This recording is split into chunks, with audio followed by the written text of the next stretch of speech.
Préface. Que tu sois quelqu'un de bien ou mauvais, la vie bascule, on ne s'en rend plus compte, on ne cherche qu'à se défoncer, et le mal arrive. Le crack, ou base. Je vais vous parler de la coke basée. Ne consommez pas ce produit, sous aucun prétexte. Cette vidéo, qui vous est présentée, a pour but unique d'informer et de réduire les risques liés à cette substance. Je ne saurais être tenu responsable de vos actes. Pour qu'il n'y ait pas de censure de la part de YouTube, je vais remplacer le mot de cocaïne par C, ou chlorhydrate de C, et crack par base. Présentation. La base est également appelée pâte de C, pâte base, galette, caillou, base ou free base, et le mot crack provient du bruit de craquement que fait la substance lorsqu'elle est chauffée et vaporisée. La base est une forme de C. La C est issue de la plante de coca, dont le nom latin est Erythroxylum cocalam. C'est un alcaloïde, c'est une substance psychoactive. Psychoactive signifie qu'il s'agit d'une substance chimique, naturelle ou synthétique, qui agit sur le système nerveux central et modifie les fonctions mentales et ou physiologiques de l'organisme. En d'autres termes, c'est une drogue. Un psychotrope qu'on classe dans les stimulants. Le classement des psychotropes. On peut classer les psychotropes en 4 catégories. Les stimulants, les dépresseurs, les hallucinogènes et les neuroleptiques. Les stimulants augmentent l'activité du système nerveux central. Les dépresseurs ralentissent l'activité du système nerveux central. Les hallucinogènes altèrent la perception, les pensées et les émotions. Et les neuroleptiques ou antipsychotiques, qui eux, sont utilisés pour traiter les troubles psychotiques. Les alcaloïdes. Donc revenons aux stimulants et aux alcaloïdes. Un alcaloïde est un composé organique azoté présent dans certaines plantes, qui a des propriétés pharmacologiques marquées sur le système nerveux central et d'autres organes. Parmi ces alcaloïdes, on retrouve la caféine, la nicotine, la morphine, la psilocybine, l'atropine, la quinine, etc. Les alcaloïdes ont été utilisés dans la médecine traditionnelle pendant des siècles, et certains d'entre eux sont encore utilisés aujourd'hui comme médicaments. L'histoire. Les feuilles de coca sont utilisées depuis des milliers d'années par les peuples indigènes d'Amérique du Sud, en particulier dans la région des Andes, car c'est la seule région où la plante peut pousser. Les premières traces archéologiques de l'utilisation de la coca remontent à environ 8000 ans avant Jésus-Christ. Les populations indigènes l'utilisaient comme aphrodisiaque et stimulant, pour lutter contre la faim, la fatigue et pour survivre dans les hauts plateaux. Au XIXe siècle, la coca a été introduite en Europe et aux États-Unis, où elle a été utilisée comme ingrédient dans les boissons toniques et les médicaments. L'une des boissons les plus célèbres contenant de la coca était le vin Mariani, un vin tonique inventé en 1863 par le pharmacien Corsangelo Mariani. Le vin Mariani était fabriqué à partir de feuilles de coca et de vin de Bordeaux, et était commercialisé comme un remède contre la fatigue, la dépression et d'autres maux. Il a été très populaire en Europe et aux États-Unis. Une autre boisson populaire contenant de la coca était la Coca-Cola, qui a été inventée en 1886 par le pharmacien John Pemberton à Atlanta, en Géorgie. La recette originale de la Coca-Cola contenait de la coca et de la noix de cola, qui fournissaient de la caféine. La boisson a été commercialisée comme un remède contre la fatigue, les maux de tête aussi, et la dyspepsie. Bien que la coca ait été retirée de la recette de la Coca-Cola au début du XXe siècle en raison de préoccupations concernant la dépendance et la toxicité, la boisson reste l'une des marques les plus connues au monde. Il y a eu d'autres boissons contenant de la coca qui ont été commercialisées au cours du XIXe siècle, notamment des vins, des bières et des sodas.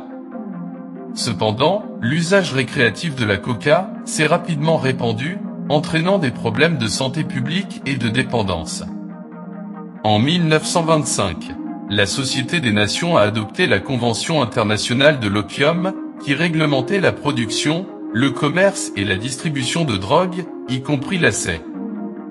La C, l'alcaloïde principal de la coca, a été isolée pour la première fois en 1859 par le chimiste allemand réputé, Albert Niemann, qui a réussi à isoler pour la première fois l'acé à partir des feuilles de coca et qui a été largement utilisé comme anesthésique local et comme traitement contre la dépendance à la morphine et à l'alcool. Il a ensuite publié ses résultats dans sa thèse de doctorat en 1862 et a poursuivi ses recherches sur l'acé. Donc Niemann a reçu une petite quantité de feuilles de coca par le botaniste et explorateur allemand Richard Spruce.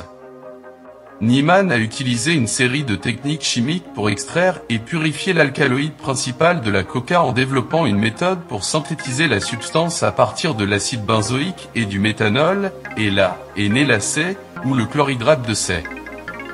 Tout d'abord, il a séché les feuilles de coca et les a broyées en une poudre fine, puis il a mélangé la poudre de feuilles de coca avec de l'eau chaude et a ajouté de la chaux pour former une solution alcaline. Il a ensuite filtré la solution pour éliminer les solides indésirables et a ajouté de l'acide sulfurique pour précipiter les alcaloïdes. Les alcaloïdes précipités ont été filtrés et lavés avec de l'eau pour éliminer l'excès d'acide. Et pour finir, il a utilisé de l'éther éthylique pour extraire l'acé des autres alcaloïdes présents dans la solution. Après évaporation de l'éther, la substance récupérée est cristalline et blanche. Et par la suite elle a été initialement utilisée comme anesthésique local et comme traitement contre la dépendance à la morphine et à l'alcool, et finalement a fini par devenir une drogue récréative populaire. La composition chimique.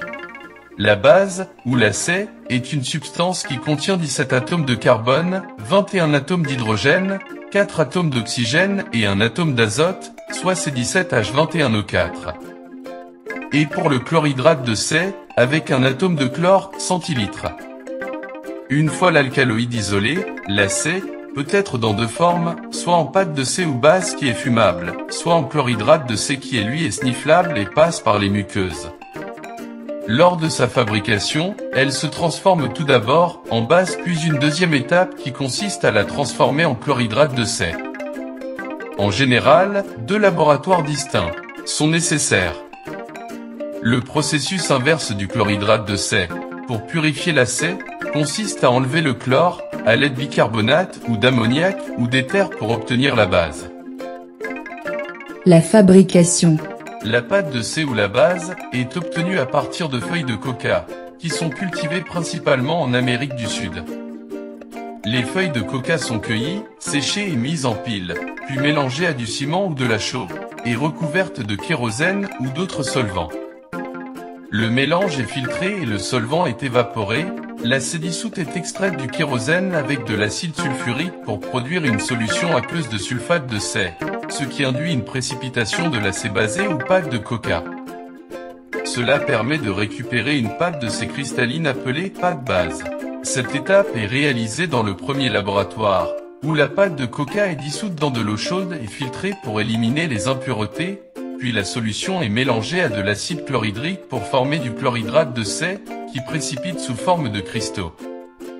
Et les cristaux sont filtrés et séchés, pour produire du chlorhydrate de C.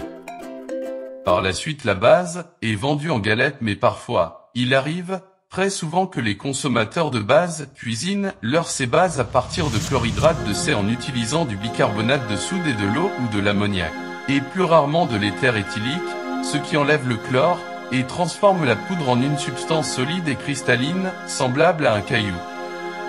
L'acé est souvent coupé avec divers produits, tels que la lidocaïne, et plus couramment avec le lévamisole, la phénacétine, l'hydroxyzine, certains amphétamines, bupropion, disulfiram, caféine, turbo, bicarbonate, et moins souvent avec du sucre, du paracétamol, du lait en poudre pour bébé.